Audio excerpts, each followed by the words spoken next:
Why do unicorns make or break a student section? Keep watching to find out. My name is Brandon Kaiser, founder and CEO of Biggest Fan, where all we do is help schools create the ultimate student section experience on their campus. So as always, be sure to like and subscribe for more hype student section content and helpful tips and strategies that you can apply to your student section right away. Now, back to the question. Why do unicorns make or break a student section? Well, the single most important part of a student section is student leadership. Student sections will live or die by their student leaders. This is why we can't have any type of student leaders. We need unicorn leaders. So in this video, I'm going to break down the importance of student leadership, the type of qualities we're looking for in student leaders, the two primary responsibilities of those student leaders, and one of the most common problems that is plaguing student sections across the country and keeping them from reaching their full potential.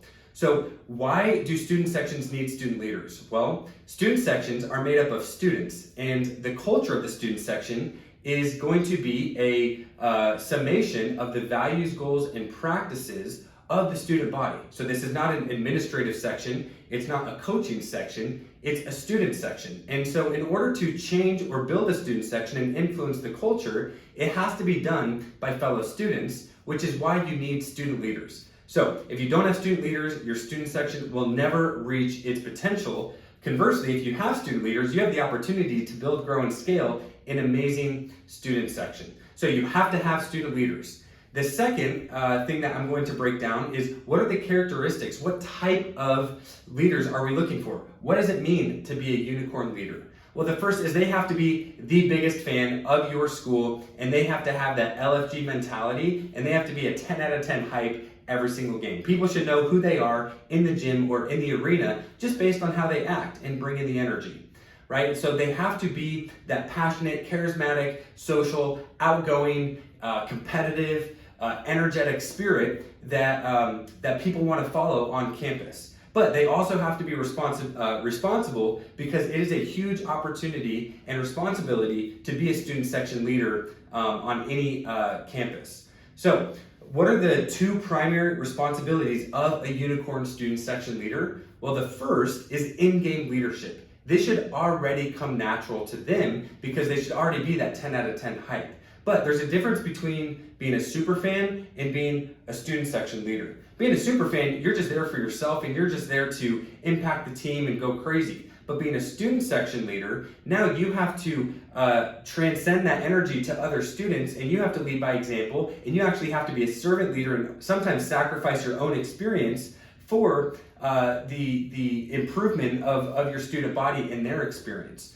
So instead of just standing in the front row, now those student leaders actually have to engage and have to lead the crowd in cheers and chants. This means being easy to follow. This means being easy to see, projecting their voice back to the student body when they're leading cheers, going up and down the aisles, interacting with students, so that way students know to look at this unicorn leader, right? And then the students know what to do. This is why at GCU we had 2,500 students knowing what to say, when to chant, and they would catch on immediately because they knew to look at the student leaders, right? So they have to be able to go above and beyond in-game and lead the student body. They also have to put themselves out there. If you want to build a culture where people get weird and dress in crazy costumes, the student section leaders have to get weird and dress in crazy costumes. Otherwise, students aren't going to follow, right? But if you're wearing a crazy costume, like for me it was a Spartan outfit and my buddy Steve was a sumo suit, that's when you're going to get the people showing up in hot dog costumes and banana costumes and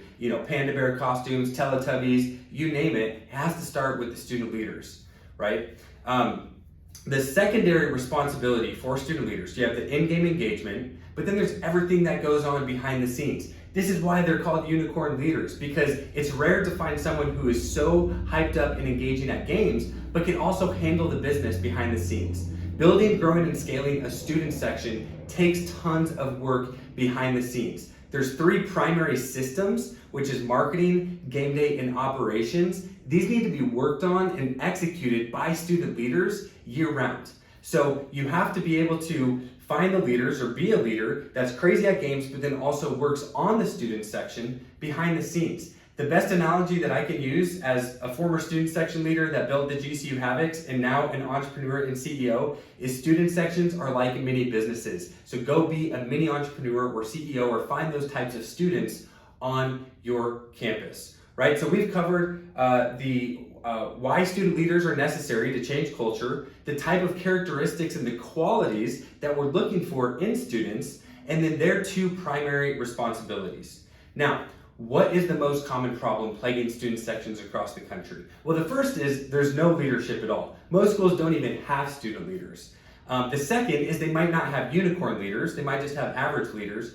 But third, and the most common, is student leaders are being stifled and bottlenecked by administrators. So administrators are bottlenecking the student section experience because they are frankly just unwilling to surrender control, and they're unwilling to fully empower student leaders. What do I mean by empower? Well, the definition is to literally give power or authority over to someone. So empowering leaders to run a student section means you're giving the power and authority to come up with ideas, plan, and execute everything that touches the student section over to student leaders. And so what you see is all these administrators are frustrated with the student section, and then the students are frustrated with the administrators because there's a disconnect, right? Admin are not fully empowering leaders, and then leaders don't feel like they can run, they can't even build their own section because they don't feel like they have that full autonomy to come up with ideas and plan.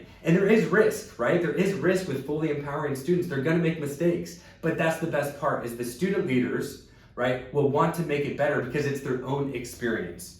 So we have to have student leaders. They have to have unicorn characteristics. They need to be responsible for those two primary responsibilities of in-game engagement and behind-the-scenes responsibilities. And most importantly, they have to be unleashed and fully empowered by administrators with top-down support. I experienced that at GCU. That's all we do at Biggest Fan is support and empower leaders and help admin, hand the keys over to the students. And that is how we see the student sections that we work with grow and scale so quickly and gain national attention because we find the right leaders, we teach them how to operate the systems, and then we give them the support and the resources that they need. So thanks for watching this video called Student Section Secrets, Unicorn Leadership. Now you know why unicorns make or break a student section. So go be a unicorn leader, go find those leaders on your campus and unleash the hype.